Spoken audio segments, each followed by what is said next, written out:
Hello guys, welcome back. It's a boy Samith here.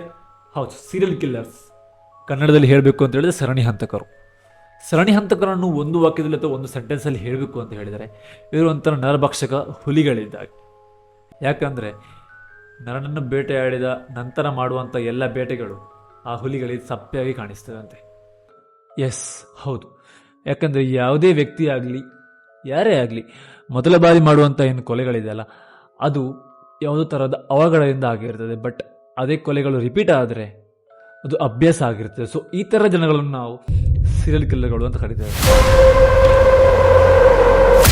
So ನಾವು ಪ್ರಪಂಚವನ್ನು consider ಮಾಡಿದರೆ ಪ್ರಪಂಚದಲ್ಲಿ ಎಷ್ಟೋ ಸಾವಿರಕ್ಕೂ ಜಾಸ್ತಿ ಸೀರಿಯಲ್ ಕಿಲ್ಲರ್ ಕೇಸ್ಗಳು ಫೈಲ್ ಆಗಿದೆ. ಸೊ ಹಾಗೆಯೇ ನಮ್ಮ ಭಾರತದಲ್ಲೂ ತುಂಬ ಸೀರಿಯಲ್ ಕಿಲ್ಲರ್ ಕೇಸ್ಗಳು ಫೈಲ್ ಆಗಿದೆ. ಅಂಥದ್ದೇ ಕೇಸ್ಗಳಲ್ಲಿ ಒಂದು ಕೇಸನ್ನು ನಾವು ಸ್ಟಡಿ ಮಾಡಿ ಹೋಗ್ತಿದ್ದೇವೆ. Youngest serial killer ever lived ಅಂತ ಹೇಳಿದರೆ, ಅತಿ ಕಿರಿಯ ಏಜಿನಲ್ಲಿ ಸೀರಿಯಲ್ ಕಿಲ್ಲರ್ ಆಗಿರುವಂತಹ ಒಂದು ವ್ಯಕ್ತಿಯ ಬಗ್ಗೆ. ಎಸ್, ಅಮರ್ಜೀತ್ ಸಾಡಾ. ಬಿಹಾರ್ ಬೇಗುಸರಾಯ್ ಮುಷಾರಿ 2006-2007 ಇಸವಿ ಒಳಗೆ ನಡೆದಂಥ ಘಟನೆ ಇದು. ನಾನೀಗ ಏನು ಹೇಳಲಿಕ್ಕೆ ಬರ್ತೀನಿ ಅನ್ನೋ ಸ್ಟೋರಿ ಇದು ಆ್ಯಕ್ಚುಲಿ ನಡೆದಂಥ ಜಾಗ ಯಾವುದು ಅಂತ ಹೇಳಿದರೆ ಮುಷಾರಿ ಅಂತ ಹೇಳೋದು. ಮುಷಾರಿ ಅಂತ ಹೇಳುವುದು ಬಿಹಾರದಲ್ಲಿರುವಂಥ ಒಂದು ಗ್ರಾಮ. ಮುಷಾರಿಯಲ್ಲಿ ಇರುವಂಥ ಜನಗಳು ಹೇಗೆ ಅಂತ ಹೇಳಿದರೆ ತುಂಬ ಕೈಂಡ್ ಹಾರ್ಟೆಡ್ ಪರ್ಸನ್ ಅವರು, ಅಂದರೆ ತುಂಬ ಸಾಫ್ಟ್ ಪರ್ಸನ್ ಅವರು. ಇಲ್ಲಿರುವಂಥ ಜನಗಳು ತುಂಬ ಮುಗ್ಧರು. ಯಾಕೆಂತ ಹೇಳಿದರೆ ಇವರಿಗೆ ಹೊರಗಿನ ಪ್ರಪಂಚದ ಅಷ್ಟು ನಾಲೆಜ್ ಇರಲಿಲ್ಲ. ಇವರು ಬೇಸಿಕಲಿ ಏನು ಮಾಡ್ತಿದ್ರು ಅಂತ ಹೇಳಿದರೆ ಅವರ ಹೊಲದಲ್ಲಿ ಆದಂತಹ ಬೆಳೆಯನ್ನು ಬೆಳೆದು ಅದನ್ನು ಅವರ ಊರಲ್ಲೇ ಮಾರಿ ಅವರ ಊರೊಳಗೆ ಯುಟಿಲೈಸ್ ಮಾಡ್ಕೊಳ್ತಿದ್ರು. ಸೊ ಹೀಗಿರಬೇಕಾದ್ರೆ ಅಲ್ಲಿರುವಂಥ ಜನಗಳಿಗೆ ಹೊರಗಿನ ಪ್ರಪಂಚದ ಅಷ್ಟು ಅಟ್ಯಾಚ್ಮೆಂಟ್ ಇರಲಿಲ್ಲ. ಫಾರ್ ಎಕ್ಸಾಂಪಲ್, ಅಲ್ಲಿ ಸೆಲ್ಫೋನ್ಗಳು ಇರಲಿಲ್ಲ, ಟಿ ವಿ ಇರಲಿಲ್ಲ, ವಾಷಿಂಗ್ ಮಿಷಿನ್ ಅಂತ ಹೇಳ್ತೇವೆ, ಅಥವಾ ಫ್ರಿಡ್ಜ್ ಏನಿದೆ ಯಾವುದೂ ಇರಲಿಲ್ಲ.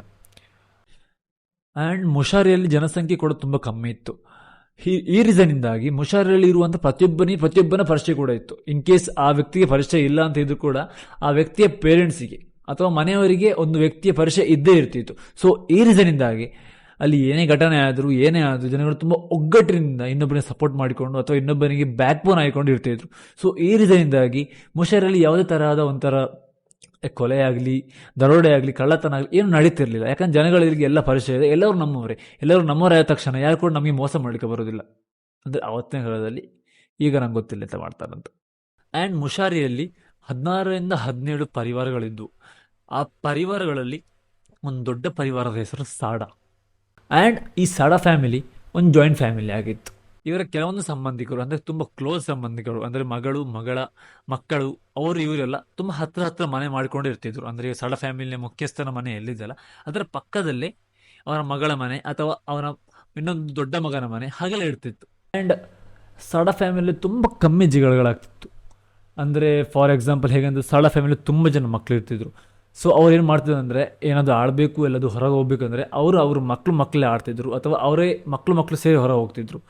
ಪೇರೆಂಟ್ಸ್ಗಳಿಗೆ ಬೇರೆಯವರಿಂದ ನಮ್ಮ ಮಗು ಹಾಳಾಗ್ತಿದೆ ಅಥವಾ ಬೇರೆ ಮಕ್ಕಳೊಟ್ಟಿಗೆ ಸೇರಿ ನಮ್ಮ ಮಗು ಹಾಳಾಗ್ತಿದ್ದಾರೆ ಅಂತ ಹೇಳೋ ಒಂದು ಚಿಂತೆ ಇರಲಿಲ್ಲ. ಸೊ ಈ ರೀಸನ್ನಿಂದಾಗಿ ತುಂಬ ಖುಷಿಯಾಗಿರ್ತಿದ್ರು.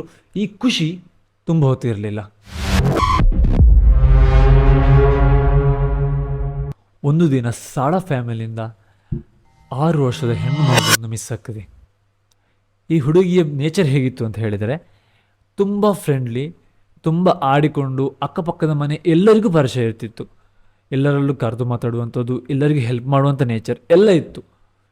ಸೊ ಈ ಹುಡುಗಿ ಮಿಸ್ ಆದ ಕಾರಣದಿಂದಾಗಿ ಅಕ್ಕಪಕ್ಕದ ಜನಗಳಿಗೆ ತುಂಬ ಬೇಸರ ಆಗಿತ್ತು. ಈ ಮಗು ಮಿಸ್ ಆದ ಕಾರಣದಿಂದಾಗಿ ತುಂಬ ಬೇಸರ ಪಟ್ಟಿದ್ದಂಥ ಜನಗಳು ಸಾಡಾ ಫ್ಯಾಮಿಲಿಗೆ ಒಂದು ಸಹಾಯ ಮಾಡುವಂಥ ಕಾರಣದಿಂದಾಗಿ ಅವರಲ್ಲಿ ಆದಷ್ಟು ಸಹಾಯ ಮಾಡ್ತಾರೆ.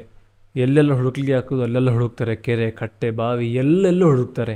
ಬಟ್ ಒಂದು ದಿನ ಸಡನ್ನಾಗಿ ಸಾಡಾ ಫ್ಯಾಮಿಲಿಯ ಮುಖ್ಯಸ್ಥ ಜನಗಳನ್ನೆಲ್ಲ ಒಟ್ಟಿಗೆ ಸೇರಿಸಿ ಹೇಳ್ತಾನೆ, ನನ್ನ ಮನೆಯ ಮಗುವನ್ನು ಇನ್ನೂ ನೀವು ಹುಡುಕಬೇಡಿ, ನಿಲ್ಲಿಸಿಬೇಡಿ ಅಂತ ಹೇಳ್ತಾನೆ. ಒಂದು ಮೊಮೆಂಟಿಗೆ ಜನಗಳಿಗೆ ತುಂಬ ಶಾಕ್ ಆಗ್ತದೆ. ಬಟ್ ಜನಗಳು ಅಂದ್ಕೊಳ್ತಾರೆ, ಅಂದರೆ ಕಳೆದು ಹೋಗಿ ಆಯಿತು, ಅದೇ ನೆನಪಲ್ಲಿ ಕೊರಗೋದಕ್ಕಿಂತ ಮೂವ್ ಆನ್ ಆಗೋದು ಒಳ್ಳೇದಲ್ವಾ ಅಂತ ಹೇಳಿ ಈ ವಿಷಯವನ್ನು ಇಲ್ಲಿಗೆ ಬಿಟ್ಟು ಬಿಡ್ತಾರೆ.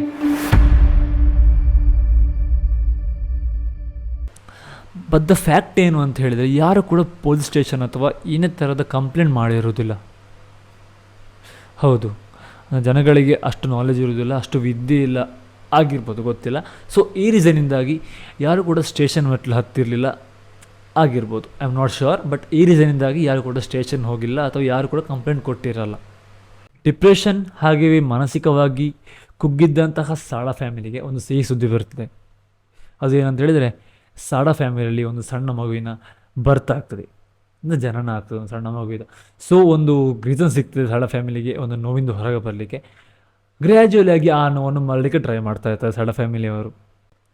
ಆ್ಯಂಡ್ ಸಾಡ ಫ್ಯಾಮಿಲಿ ಹೇಗೆ ಫೀಲ್ ಆಗ್ತದೆ ಅಂತ ಹೇಳಿದರೆ, ಒಂದು ಮಗಳು ಹೋದಲು, ಹೇಗಾದರೂ ನಮಗೆ ದೇವರು ಇನ್ನೊಂದು ಮಗಳು ನಮಗೆ ಕರುಣೆ ಮಾಡಿ ಕೊಟ್ಟಿದ್ದಾರೆ, ಈ ಮಗುವನ್ನು ನಾವು ಚೆಂದಾಗಿ ನೋಡಿಕೊಳ್ಬೇಕು ಅಂತ ಒಂದು ಫೀಲ್ ಬರ್ತದೆ ಒಳಗಿಂದ. ಆ್ಯಂಡ್ ಒಂದು ಅವರ ನೋವನ್ನು ಮರಲಿಕ್ಕೆ ಒಂದು ಕಾರಣ ಕೂಡ ಸಿಗ್ತದೆ. ಹೀಗೆ ದಿನ ಕಳೀತು. 1 ತಿಂಗಳಾಯಿತು, 2 ತಿಂಗಳಾಯಿತು, 3 ತಿಂಗಳಾಯಿತು. 3ರಿಂದ 3.5 ತಿಂಗಳು ಒಳಗೆ ಹುಟ್ಟಿರುವಂಥ ಈ ಮಗು ಕೂಡ ಮಿಸ್ ಆಗ್ತದೆ. ಎಸ್, ಬಟ್ ಈ ಬಾರಿ ಸಾಡ ಫ್ಯಾಮಿಲಿಯ ಮುಖ್ಯಸ್ಥ ಏನಿದ್ದಾನಲ್ಲ, ಅವನೊಂದು ತಪ್ಪು ಡಿಸಿಷನ್ ತಗೊಳ್ತಾನೆ. ಅವನೇನು ಮಾಡ್ತಾನೆ ಅಂತ ಹೇಳಿದರೆ, ಈ ಮಿಸ್ ಆಗಿರುವಂಥ ಮಗು ನಮ್ಮದು, ಈ ವಿಷಯ ಊರಿನವರಿಗೆ ಗೊತ್ತಾಗೋದು ಬೇಡ, ಏನೇ ಆದರೂ ನಾವೇ ಹುಡುಕುವ ಮಗುವನ್ನು, ಇದು ಈ ವಿಷಯ 4 ಗೋಡೆಯನ್ನು ಬಿಟ್ಟು ಹೊರಗೆ ಹೋಗಬಾರ್ದು ಅಂತ ಒಂದು ಕಡೆಯಾಗಿ ಹೇಳ್ತಾನೆ ಮನೆಯವರಲ್ಲಿ. ಮನೆಯವರು ಕೂಡ ಒಪ್ಪಿಕೊಳ್ತಾರೆ. ಇಟ್ಸ್ ಆಬ್ವಿಯಸ್ ದ್ಯಾಟ್ ಒಂದು ಹುಟ್ಟಿ 3 ತಿಂಗಳಾದಂಥ ಮಗು ಅಳುದು ಕೇಳ್ತದೆ ಹೊರಗಡೆ, ಬಟ್ ಊರಿನ ಜನಗಳಿಗೆ ಅಳುದು ಕೇಳೋದಿಲ್ಲ. ಹಾಗೆಯೇ ಸಾಡ ಫ್ಯಾಮಿಲಿಯಲ್ಲಿ ಇರುವಂಥ ಕೆಲವು ಮೆಂಬರ್ಗಳು ಕೆಲವು ದಿನ ಮನೇಲಿ ಇರ್ತಿರೋದಿಲ್ಲ, ಕೆಲವು ದಿನ ಒಂಚೂರು ಜನ ಇರ್ತಿಲ್ಲ, ಇನ್ನು ಕೆಲವು ದಿನ ಇನ್ನೂಚೂರು ಜನ ಇರ್ತಿರೋದಿಲ್ಲ. ಸೊ ಇದನ್ನೆಲ್ಲ ಗಮನಿಸಿದಂತಹ ಜನಗಳು ಮಗು ಏನಾಗಿದೆ ಅಥವಾ ಏನೂ ಕೇಳೋದಿಲ್ಲ, ಬಟ್ ಆ ವಿಷಯವನ್ನು ಅವರೊಳಗೆ ಇಟ್ಕೊಳ್ತಾರೆ. ಸಾಡ ಫ್ಯಾಮಿಲಿಗೆ ಕೇಳಲಿಕ್ಕೆ ಹೋಗೋದಿಲ್ಲ. ಬಟ್ ದ ಫ್ಯಾಕ್ಟ್ ಏನು ಅಂತ ಹೇಳಿದರೆ, ಸಾಡ ಫ್ಯಾಮಿಲಿ ಇದು ಆದ 7ರಿಂದ 8 ಮಂತ್ವರೆಗೆ ಯಾವುದೇ ತರಹದ ಮಾತಾಡೋದಿಲ್ಲ ಈ ವಿಷಯದ ಬಗ್ಗೆ, ಅಥವಾ ಮಿಸ್ ಆಗಿರುವಂಥ 2 ಮಕ್ಕಳನ್ನು ಕೂಡ ಮರೆತೇ ಬಿಡ್ತಾರೆ ಕಂಪ್ಲೀಟಾಗಿ. ಸಾಡ ಫ್ಯಾಮಿಲಿಯ ಮೆಂಬರ್ನವ್ರು ಹೇಗೆ ಬಿಹೇವ್ ಮಾಡ್ತಿರ್ತಾರೆ ಅಂತ ಹೇಳಿದರೆ, ಆ 2 ಮಕ್ಕಳು ನಮ್ಮ ಫ್ಯಾಮಿಲಿಯಲ್ಲಿ ಹುಟ್ಟೇ ಇಲ್ಲ, ಆ ಮಕ್ಕಳು ನಮಗೆ ಯಾರಂತ ಗೊತ್ತೇ ಇಲ್ಲ ಅಂತ ಹೇಳೋ ರೀತಿಯಲ್ಲಿ ಬಿಹೇವ್ ಮಾಡ್ತಿರ್ತಾರೆ. ಈ ವಿಷಯಗಳನ್ನ ನೋಡಿದಂಥ ಊರಿನವ್ರಿಗೆ ಆಬ್ವಿಯಸ್ ಡೌಟ್ ಬರ್ತದೆ. ಅವ್ರು ಸ್ಟಿಲ್ ಏನೂ ಒಂದು ಮಾತಾಡೋದಿಲ್ಲ, ಏನು ಕಂಪ್ಲೇಂಟ್ ಕೊಡಲಿಕ್ಕೆ ಪೊಲೀಸರ ಹತ್ರ ಹೋಗೋದಿಲ್ಲ, ಸುಮ್ಮನೆ ಇರ್ತಾರೆ. ಯಾಕಂತ ಹೇಳಿದರೆ ಅವರಿಗೆ ಆ ಒಗ್ಗಟ್ಟನ್ನು ಮುರಿಲಿಕ್ಕೆ ಇಷ್ಟ ಇರೋದಿಲ್ಲ. ದಿನಗಳು ಕಳೀತದೆ. ಒಂದಿನ ಸಡನ್ನಾಗಿ 3 ವರ್ಷದ ಖುಷಿ ಅಂತೇಳೋ ಮಗು ವಾಪಸ್ ಮಿಸ್ ಆಗ್ತದೆ. ಬಟ್ ಈ ಬಾರಿ ಈ ಮಗು ಸಾಡ ಫ್ಯಾಮಿಲಿಯಿಂದ ಆಗಿರೋದಿಲ್ಲ, ಸಾಡ ಫ್ಯಾಮಿಲಿ ಇರುವಂಥ ಊರಿಂದ ಆಗಿರ್ತದೆ. Yes, according to some reports, ಈ 3 ವರ್ಷದ ಖುಷಿ ಅಂತೇಳೋ ಮಗುವನ್ನು ಆ ವರ್ಷ ತಾನೇ ಶಾಲೆಗೆ ಸೇರಿಸಿರ್ತಾರೆ. ಅಂತ ಹೇಳಿದರೆ ಅಂಗನವಾಡಿ ಆಗಿರ್ಬೋದು, ಶಾಲೆಯಾಗೂ ಸೇರಿಸಿರ್ತಾರೆ. ದ ಫ್ಯಾಕ್ಟ್ ಏನಂತ ಹೇಳಿದರೆ, ಆ ಮಗುವನ್ನು ಅಂಗನವಾಡಿ ಅಥವಾ ಶಾಲೆಗೆ ಅವರ ಅಮ್ಮನೇ ಬಿಟ್ಟು ಅಲ್ಲಿಂದ ವಾಪಸ್ ಮನೆಗೆ ಅಮ್ಮನೇ ಪಿಕ್ ಮಾಡ್ತಾಯಿದ್ರು. ಬಟ್ ಈ ದಿನ ಆ ಮಗು ಮಿಸ್ ಆಗಿರ್ತದೆ. ಮಗು ಶಾಲೆಯಲ್ಲೂ ಇರುವುದಿಲ್ಲ, ಮನೆಯಲ್ಲೂ ಇರುವುದಿಲ್ಲ. ಗಾಬರಿ ಆಗಿರುವಂಥ ಆ ತಾಯಿ ತನ್ನ ಕಷ್ಟವನ್ನು ತಗೊಂಡೋಗಿ ಊರಿನವ್ರ ಜನರಲ್ಲಿ ಹೇಳ್ತಾರೆ. ಬಟ್ ಈ ಬಾರಿ ಯಾರೊಬ್ಬ ಊರಿನ ಹಿರಿಯ ಅಥವಾ ಯಾರೋ ಒಬ್ಬ ಊರಿನ ವ್ಯಕ್ತಿ ಏನು ಮಾಡ್ತಾನೆ ಅಂತ ಹೇಳಿದರೆ, ಆ ಹೆಂಗಸಿಗೆ ಒಂದು ಅಡ್ವೈಸ್ ಕೊಡ್ತಾನೆ. ಈ ಬಾರಿ ನಾವು ಖುಷಿಯನ್ನು ಹುಡುಕುವಿಂದ ಮೊದಲು ಪೊಲೀಸಿಗೆ ಕಂಪ್ಲೇಂಟ್ ಕೊಡುವ ಅಂತ. ಆ್ಯಂಡ್ ಖುಷಿಯ ತಾಯಿ ಹಾಗೆ ಮಾಡ್ತಾರೆ. ಆ್ಯಂಡ್ 3 ವರ್ಷದ ಮಗು ಮಿಸ್ ಆಗಿರುವ ಒಂದು ಆ ವಿಷಯ ಕೇಳಿದಂಥ ಪೊಲೀಸರು ತುಂಬ ಕ್ವಿಕ್ಕಾಗಿ ರಿಯಾಕ್ಟ್ ಮಾಡ್ತಾರೆ. ಬಿಹಾರ ಪೊಲೀಸರು ತುಂಬ ಕ್ವಿಕ್ಕಾಗಿ ರಿಯಾಕ್ಟ್ ಮಾಡ್ತಾರೆ. ಎಲ್ಲೆಲ್ಲ ಹುಡುಕ್ಲಿ ಆಗ್ತದೆ ಅಲ್ಲೆಲ್ಲ ಹುಡುಕ್ತಾರೆ. ನಿಯರ್ಲಿ 2ರಿಂದ 3 ದಿನ ಹುಡುಕ್ತಾರೆ. ಅದು ಆದ ಮೇಲೆ ಕೆಲವು ಊರಿನ ಜನಗಳು ಸಾಡ ಫ್ಯಾಮಿಲಿ ಬಗ್ಗೆ ಹೇಳ್ತಾರೆ. ಸಾಡ ಫ್ಯಾಮಿಲಿಯಲ್ಲಿ ಕೂಡ ಕೆಲವು ಮಕ್ಕಳು ಮಿಸ್ ಆಗಿದ್ದಾರೆ. ಈ ವಿಷಯ ಅಥವಾ ಈ ವಿಷಯದ ಬಗ್ಗೆ ಅವರಿಗೇನಾದರೂ ಗೊತ್ತಿರ್ಬೋದಾ ಅಂತ ಒಂದು ಕ್ವಶನ್ ಮಾಡಲಿಕ್ಕೆ ಹೇಳ್ತಾರೆ. ಪೊಲೀಸರಲ್ಲಿ ಕೇಳ್ತಾರೆ. ಡೈರೆಕ್ಟ್ ಜನಗಳು ಕೇಳೋದಿಲ್ಲ, ಮನೆಯವರಲ್ಲಿ ಹೋಗಿ ಪೊಲೀಸರಲ್ಲಿ ಇದರ ಬಗ್ಗೆ ಒಂದು ಕೇಳಲಿಕ್ಕೆ ಹೇಳ್ತಾರೆ. ಪೊಲೀಸರು ಹಾಗೆ ಮಾಡ್ತಾರೆ. ಸಾಡ ಫ್ಯಾಮಿಲಿಯ ಮನೆಗೆ ಬರ್ತಾರೆ. ಆ್ಯಂಡ್ ಸಾಡ ಫ್ಯಾಮಿಲಿಯ ಮನೆಗೆ ಹೋದಂತಹ ಪೊಲೀಸರು ಮೊದಲು ಸಾಡ ಫ್ಯಾಮಿಲಿಗೆ ಬೈತಾರೆ. ಯಾಕೆ ಒಂದು ಮನೆಯಿಂದ 2 ಮಗು ಮಿಸ್ ಆದರೂ ಕೂಡ ಇನ್ನೂ ಕಂಪ್ಲೇಂಟ್ ರಿಜಿಸ್ಟರ್ ಆಗಿಲ್ಲ ಅಂತ ಹೇಳಿ. ಈ ವಿಷಯವನ್ನು ಕೇಳಿದ ಮನೆಯವರು ಮೌನವಾಗಿರ್ತಾರೆ. ಆ್ಯಂಡ್ ಇದೆಲ್ಲ ಹೇಳಿ ಆದ ಮೇಲೆ ಸಾಡ ಫ್ಯಾಮಿಲಿಯ ಮುಖ್ಯಸ್ಥನಲ್ಲಿ ಪೊಲೀಸ್ ಕೇಳ್ತಾನೊಬ್ಬ, ಈ ಖುಷಿ ಅಂತ ಹೇಳೋ ಒಂದು ಹುಡುಗಿ ಮಿಸ್ ಆಗಿರೋ ಬಗ್ಗೆ ನಿಮಗೆ ಏನಾದರೂ ಗೊತ್ತಾ, ಅಥವಾ ನಿಮ್ಮ ಮಿಸ್ ಆಗಿರುವಂತಹ 2 ಮಕ್ಕಳ ಬಗ್ಗೆ ಏನಾದರೂ ಕ್ಲೂ ಸಿಕ್ಕಿದೆ ನಿಮಗೆ ಹುಡುಕಿದ ಮೇಲೆ ಅಂತ ಕೇಳ್ತಾರೆ. ಸಾಡ ಫ್ಯಾಮಿಲಿಯ ಮುಖ್ಯಸ್ಥ ಅಥವಾ ಸಾಡ ಫ್ಯಾಮಿಲಿಯ ಅಲ್ಲಿರುವಂಥ ಎಲ್ಲ ಮೆಂಬರ್ಗಳು ಸುಮ್ಮನಿರ್ತಾರೆ. ಸ್ಮಶಾನ ಮೌನ ಅಂತ ಹೇಳ್ತಾರಲ್ಲ ಹಾಗೆ ಇರ್ತಾರೆ, ತುಂಬ ಸೈಲೆಂಟ್ ಆಗ್ತಾರೆ, ಏನೂ ಗೊತ್ತಿಲ್ಲದಾಗೆ ಮಾಡ್ತಾರೆ. 10 ರಿಂದ 15 ನಿಮಿಷ ಮಾತಾಡ್ತಾರೆ ಪೊಲೀಸರು. ಅವರಿಂದ ಆದಷ್ಟು ಎಲ್ಲ ತನಿಖೆ ಮಾಡ್ತಾರೆ. ಇನ್ನೇನು ಹೊರಡಬೇಕು ಅಂತ ಹೇಳಿ ಆಗುವಾಗ ಅಲ್ಲೇ ಇದ್ದ ಪಕ್ಕದ ಮನೆಯಿಂದ ಒಂದು ಹೆಂಗಸು ಒಂದು ಸಣ್ಣ ಹುಡುಗನ ಕರ್ಕೊಂಡು ಬರ್ತಾರೆ. ಆ ಸಣ್ಣ ಹುಡುಗ ನೋಡಲಿಕ್ಕೆ ಚೂರು ವಿಕಾರವಾಗಿದ್ದ. ಆ ಹುಡುಗನ ನಗು ಕೂಡ ತುಂಬ ವಿಕಾರವಾಗಿತ್ತು. ಪೊಲೀಸರನ್ನು ಕಣ್ಣಿಟ್ಟು ನೋಡ್ತಾ ಇದ್ದ. ಇದನ್ನೆಲ್ಲ ನೋಡಿದ ಪೊಲೀಸರು ಒಂದು ಹೆಂಗಸರು ಕೇಳ್ತಾರೆ, ಯಾರು ಈ ಹುಡುಗ, ಯಾಕೆ ಇಲ್ಲಿ ಕರ್ಕೊಂಡು ಬಂದಿದ್ದೀರಿ ಅಂತ ಕೇಳ್ತಾರೆ ಪೊಲೀಸರು. ಅವಾಗ ಆ ಹೆಂಗಸು ಹೇಳ್ತಾರೆ, ನಿಮಗೆ ಈಗ ಮಿಸ್ ಆಗಿರುವಂತಹ ಹುಡುಗಿ ಬೇಕು ಅಂತ ಹೇಳಿದರೆ ಹುಡುಕಿ ಕೊಡಲಿಕ್ಕಿರುವಂಥ ತಾಕತ್ತಿರೋದು ಇವನೊಬ್ಬನಿಗೆ. ಆ ಹುಡುಗಿ ಎಲ್ಲಿದ್ದಾಳೆ ಅಂತ ಗೊತ್ತಿರೋದು ಇವನೊಬ್ಬನಿಗೆ. ಯಾರಾದರೂ ಈ ಊರಲ್ಲಿ ಯಾರಾದರೂ ಆ ಹುಡುಗಿಯನ್ನು ಆ ಮಗುನ ಹುಡುಕ್ಬೋದು ಅಂತ ಗೊತ್ತಿದ್ದರೆ, ಹುಡುಕ್ಬೋದು ಅಂತ ಆಗೋದಾದರೆ ಈ ವ್ಯಕ್ತಿಯಿಂದ, ಈ ಮಗುವಿಂದ ಮಾತ್ರ ಅಂತ ಹೇಳ್ತಾಳೆ. ಆ ಹೆಂಗಸು ಹಾಗೆ ಹೇಳಬೇಕಾದ್ರೆ ಪೊಲೀಸರಿಗೆ ತುಂಬ ಆಶ್ಚರ್ಯ ಆಗ್ತದೆ. ಫಸ್ಟ್ ಒಂದು 10 ನಿಮಿಷ ಈ ವಿಷಯವನ್ನು ಸೀರಿಯಸ್ ಆಗಿ ತಗೊಳ್ಳೋದಿಲ್ಲ. ಒಂದು 7ರಿಂದ 8 ವರ್ಷದ ಹುಡುಗ ಮಗು ಏನು ಹೇಳ್ಬೋದು ಜಾಸ್ತಿ ಅಂದರೆ ಅಂತ ಅಂದ್ಕೊಳ್ತಾರೆ. ಪೊಲೀಸವ್ರು ಏನು ಮಾಡ್ತಾರೆ ಅಂತ ಹೇಳಿದ್ರೆ ಆ ಸಣ್ಣ ಹುಡುಗನಲ್ಲಿ ಕ್ವಶನ್ ಮಾಡ್ತಾರೆ, ತುಂಬ ಕ್ವಶನ್ ಮಾಡ್ತಾರೆ. ನಿಮಗೆ ಖುಷಿ ಗೊತ್ತಾ, ಅಥವಾ ಈ ಮಿಸ್ ಆಗಿರುವಂಥ 2 ಹುಡುಗಿಯರ ಹೆಸರು ಹೇಳ್ತಾರೆ, ಫೋಟೋ ತೋರಿಸ್ತಾರೆ. ಇವರನ್ನು ಲಾಸ್ಟ್ ಟೈಮ್ ಎಲ್ಲಿ ನೋಡಿದ್ದೆ ಅಂತ ಕೇಳ್ತಾರೆ, ಖುಷಿನಲ್ಲಿ ನೋಡಿದ್ಯಾ ಎಲ್ಲ ಕೇಳ್ತಾರೆ. ಆ ಹುಡುಗ ಏನೂ ಮಾಡೋದಿಲ್ಲ, ಮುಖ ನೋಡ್ತಾನೆ, ಕಣ್ಣು ನೋಡಿ ಒಂಥರ ವಿಕಾರವಾಗಿ ನಗ್ತಾ ಇರ್ತಾನೆ. ಪೊಲೀಸರು ತುಂಬ ಆಶ್ಚರ್ಯ ಆಗ್ತದೆ.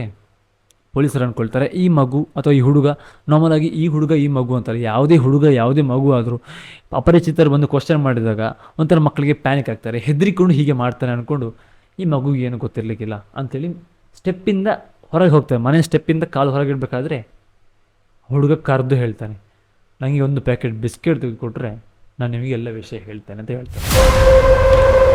ಹತ್ತಿರದ ಕಾನ್ಸ್ಟೇಬಲ್ ನಗ್ತಾ, ಆಯಿತು ಮಾರೆ, ಒಂದು ಬಿಸ್ಕೆಟ್ ಅಲ್ಲ ತೆಗೆದುಕೊಡುವ ಅಂತ ಅವ್ನು ತೆಗೆದುಕೊಡ್ತಾನೆ. ಹುಡುಗ ಪ್ಯಾಕೆಟಿಂದ ಬಿಸ್ಕೆಟ್ನ ಬಿಚ್ಚುತ್ತಾನೆ, ಒಂದು ತಿಂತ ನಡ್ಕೊಂಡು ಹೋಗ್ತಾನೆ ತುಂಬ ದೂರ ಪೊಲೀಸರೊಟ್ಟಿಗೆ. ನಡ್ಕೊಂಡು ಹೋಗಿ ಒಂದು ಹುಲ್ಲಿನ ಒಂದು ಪೊದೆಯಾಗಿರ್ತದೆ, ಅಲ್ಲಿ ಹೋಗಿ ನಿಲ್ತಾನೆ. ಆ ಹುಲ್ಲು ಹೇಗಿತ್ತು ಅಂತ ಹೇಳಿದರೆ, ಏನೋ ಒಂದು ಕಡ್ದು ಇಟ್ಟಾಗಿತ್ತು ಅಂತ ಹೇಳಿದರೆ, ಆ ಹುಲ್ಲಲ್ಲಿ ನ್ಯಾಚುರಲ್ ಆಗಿ ಬೆಳೆದಿಲ್ಲ, ಎಲ್ಲೋ ಬೇರೆ ಕಡೆ ತೊಗೊಂಡು ಬಂದು ಇಟ್ಟಾಗಿತ್ತು. ಕೇಳ್ತಾರೆ ಪೊಲೀಸರು, ಇಲ್ಲಿ ಎಂತ ಉಂಟು, ಇಲ್ಲಿಯೇ ಕರ್ಕೊಂಡು ಬಂದು ನಮ್ಮನ್ನು ಅಂತ ಕೇಳ್ತಾರೆ ಅವನಲ್ಲಿ. ಆಗ ಹುಡುಕ ವಾಪಸ್ ನಾಗ್ತಾನೆ. ಈಗ ಪೊಲೀಸರಿಗೆ ಡೌಟ್ ಬರ್ತದೆ. ಈಗ ಪೊಲೀಸರು ಏನು ಮಾಡ್ತಾರೆ ಅಂತ ಹೇಳಿದರೆ, ಆ ಹುಲ್ಲನ್ನು ಎತ್ತಿ ನೋಡ್ತಾರೆ.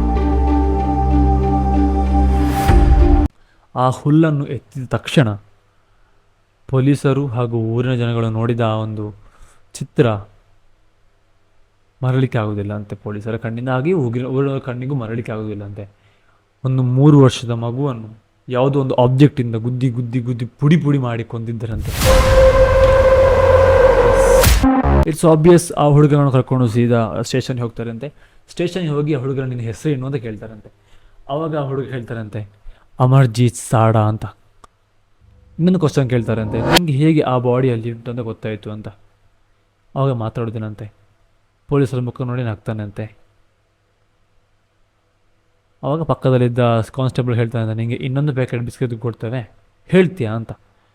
ಆವಾಗ ಆ ಹುಡುಗ ಸತ್ಯ ಒಪ್ಪಿಕೊಳ್ತಾನಂತೆ. ಅವ ಹೇಳ್ತಾನಂತೆ, ನಾನು ಈ ದಿನಾಂಕದ ಹೊತ್ತು ಈ ತಾರೀಕಿಗೆ ಇಷ್ಟೊತ್ತಿಗೆ ನಾನು ಆ ಶಾಲೆ ಹತ್ರ ಹೋದೆ. ಶಾಲೆ ಹತ್ರ ಖುಷಿಯನ್ನು ನೋಡಿದೆ ನಾನು. ನನಗೆ ಅವಳು ಖುಷಿ ಅಂತ ಗೊತ್ತಿಲ್ಲ, ನನಗೆ ಒಂದು ಹುಡುಗಿ ಅಂತ ಗೊತ್ತಾಯಿತು. ಅವಳಲ್ಲಿ ಆಟಾಡ್ತಾ ಅವಳನ್ನು ಈ ಮೈದಾನ ಹತ್ರ ಕರ್ಕೊಂಡು ಬಂದೆ. ಈ ಮೈದಾನ ಹತ್ರ ಬಂದು ಅವಳ ಕುತ್ತಿಗೆ ಹಿಸುಕಬೇಕಾದ್ರೆ ಅವಳು ತುಂಬ ನರಳಾಡಿದರು. ನನಗೆ ಆ ನರಳಾಟದಷ್ಟು ಖುಷಿ ಸಿಕ್ಕಲಿಲ್ಲ. ಅವಳು ನೆಲಕ್ಕೆ ಬೀಳಿಸಿ ನನ್ನ ಹತ್ತಿರ ಇದ್ದ ಒಂದು ಇಟ್ಟಿಗೆಯಲ್ಲಿ ನನಗೆ ಮನಸ್ಸಿಗೆ ಎಷ್ಟು ಸರ್ತಿ ಹೊಡಲಿ ಹಾಕೋದು ಅಷ್ಟು ಸರ್ತಿ ಹೊಡೆದು ಕೊಂದೆ ಅಂತ ಹೇಳ್ತಾನಂತೆ. ಈ ವಿಷಯ ಕೇಳಿದ ಪೊಲೀಸರಿಗೆ ಏನು ಹೇಳಬೇಕು, ಹೇಗೆ ರಿಯಾಕ್ಟ್ ಮಾಡಬೇಕು ಅಂತ ಗೊತ್ತಾಗಿಲ್ಲಂತೆ. ಹಾಗೆಯೇ ಇನ್ನೊಂದು ಕ್ವಶನ್ ಕೇಳ್ತಾರಂತೆ, ಈಗ ಮಿಸ್ ಆಗಿರುವಂತಹ ಸಾಡಾ ಫ್ಯಾಮಿಲಿಯ 2 ಮಕ್ಕಳನ್ನು ನೀನೇ ಕೊಂದಿದ್ದೀಯಾ ಅಂತ. ಹೌದು ಅಂತ ಹೇಳ್ತಾನಂತೆ. ಹೇಗೆ ಕೊಂದಿ ಅಂತ ಹೇಳುವಾಗ, ನಾನು ಈ ಹುಡುಗಿಯನ್ನು ಹೇಗೆ ಕೊಂದನ ಅದೇ ಫಾರ್ಮ್ಯಾಟಲ್ಲಿ ಕೊಂದೆ ಅಂತ ಒಪ್ಪಿಕೊಳ್ತಾನಂತೆ. ಎಸ್, ಈ ಸ್ಟೋರಿ ಅಮರ್ಜೀತ್ ಸಾದಾ ಅವರದು. ಬಟ್ ಸ್ಟೋರಿ ಇಲ್ಲಿಗೆ ಮುಗಿಯಲಿಲ್ಲ. ಮೈನ್ ವಿಷಯ ಏನು ಅಂತ ಹೇಳಿದರೆ, ಸಾಡಾ ಫ್ಯಾಮಿಲಿಯಿಂದ ಮಿಸ್ ಆಗಿದ್ದಂತಹ 2 ಹೆಣ್ಣು ಮಕ್ಕಳು ಏನಿದ್ದಾರಲ್ಲ, ಅವರು ಅಮರ್ಜೀತ್ನ ಸ್ವಂತ ತಂಗಿಯಂದಿರಾಗಿದ್ದರು. ನಾನು ವಿಡಿಯೋದ ಮೊದಲಲ್ಲೇ ಹೇಳಿದ್ದೆ, ಅಮರ್ಜೀತ್ಗಾಗಲಿ ಬಿಹಾರ್ನಲ್ಲಿ ಇದ್ದಂಥ ಆ ಮೊಷಹಾರಿ ಅಂತ ಹೇಳೋ ಒಂದು ಹಳ್ಳಿಯಲ್ಲೇ ಆಗಲಿ ಜನಗಳಿಗೆ ಟಿ ವಿ, ಸೆಲ್ಫೋನ್ ಅಥವಾ ಹೊರಗಿನ ಪ್ರಪಂಚ ಜಾಸ್ತಿ ಜ್ಞಾನ ಇರಲಿಲ್ಲ. ಬಟ್ ಹೇಗೆ ಅಮರ್ಜೀತ್ ಸಾಡಾ ಒಂದು ಮಗುವಿನ ಕುತ್ತಿಗೆ ಸಹಿತ ಸಾಯ್ಬೋದು, ಒಂದು ಮಗುವನ್ನು ಇಟ್ಟಿಗೆಯಿಂದ ಹೊಡೆದ್ರೆ ನರಳಬೋದು ಅಂತ ಹೇಳುವ ವಿಷಯ ಗೊತ್ತಾಯಿತು ಅಂತ ಹೇಳೋದೇ ಪೊಲೀಸರಿಗೆ ತುಂಬ ಆಶ್ಚರ್ಯ ಆಗಿತ್ತಂತೆ. ನಿಮಗೆ ಗೊತ್ತಿರ್ಬೋದು, 18 ವರ್ಷದಿಂದ ಕೆಳಗೆ ತಪ್ಪು ಮಾಡಿ ಸಿಕ್ಕಿಬಿದ್ದು ಅಥವಾ ಕೊಲೆ ಮಾಡಿ ಸಿಕ್ಕಿಬಿದ್ದಂತಹ ಯಾರೆಲ್ಲ ಇದ್ದಾರಲ್ವ, ಅವರನ್ನೆಲ್ಲ ಸ್ಪೆಷಲ್ ಜೈಲಿಗೆ ಹಾಕ್ತಾರೆ. ಇದೆಲ್ಲ ಆಗಿ ಕೆಲವು ವರ್ಷಗಳೇ ಕಳೀತು. ಅಂದರೆ ನಿಯರ್ಲಿ 2008 2007 ಈ ಟೈಮಲ್ಲಿ ಆಗಿರೋದು ಅಂತ ಹೇಳ್ತಾರೆ, ಈ ಅರೆಸ್ಟ್ ಆದ್ದು ಅಥವಾ ಈ ವಿಷಯಗಳೆಲ್ಲ ಆದ್ದು. ಸೊ ಅವನನ್ನು ಈ ವಿಷಯ ಆಗಿ ಅವನನ್ನು ಸೈಕಾಲಜಿಕಲ್ ಆಗಿ ಫಿಟ್ ಮಾಡಿ ಹಾಗೂ ಅವನ ಮೈಂಡ್ಸೆಟ್ಟನ್ನು ಚೇಂಜ್ ಮಾಡಿ ನ್ಯೂ ಲೈಫ್ ಕೊಟ್ಟಿದ್ದಾರೆ. ಯಾವುದೋ ಒಂದು ಜಾಗದಲ್ಲಿ ಅವನನ್ನು ಬಿಟ್ಟಿದ್ದಾರೆ. ಹೊಸ ಬಟ್ಟೆ, ಹೊಸ ಜನ, ಹೊಸ ಬಿಹೇವಿಯರ್ ಎಲ್ಲ ಹೊಸತ್ತು ಅವನಿಗೆ ಅಂತ ಹೇಳೋ ಮಾತು ನಾನು ಕೇಳಿದ್ದೇನೆ. ಹೂ ನೋಸ್, ನನ್ನ ವಿಡಿಯೋ ನೋಡ್ತಿರ್ಬೋದು, ಹೂ ನೋಸ್ ನಿಮ್ಮ ಫ್ರೆಂಡೇ ಆಗಿರ್ಬೋದು, ಯಾರಿಗೊತ್ತು ನಿಮ್ಮ ಸಮಾಜದಲ್ಲಿ ನೀವು ನೋಡಿರ್ಬೋದು. ಬಟ್ ದ ಫ್ಯಾಕ್ಟ್ ಏನಂದ್ರೆ ಚೇಂಜ್ ಆಗಿದ್ದಾನೆ. ಚೇಂಜ್ ಆಗಿದ್ದರೆ ಸಾಕು. ಆ್ಯಂಡ್ ಇದಾಗಿತ್ತು Amarjeet ಸಾಡಾನ life story. In case ಅಲ್ಲದೆ ನಿಮಗೆ ಈ ವಿಡಿಯೋ ಇಷ್ಟ ಆದಲ್ಲಿ ಲೈಕ್ ಮಾಡಿ, ಶೇರ್ ಮಾಡಿ, ಕಮೆಂಟ್ ಮಾಡಿ, ಸಬ್ಸ್ಕ್ರೈಬ್ ಸಹ ಮಾಡಿ. ಸಬ್ಸ್ಕ್ರೈಬ್ ಮಾಡೋದು ಕೂಡ ವಿಡಿಯೋ ನೋಡ್ಬೋದು, ನಿಮ್ಮ ಇಷ್ಟ, ಎಂತೆಲ್ಲ ಮಾಡಬೇಕು ಇದೆಲ್ಲ ಮಾಡಿ. Until next video, piece out. Thanks for watching.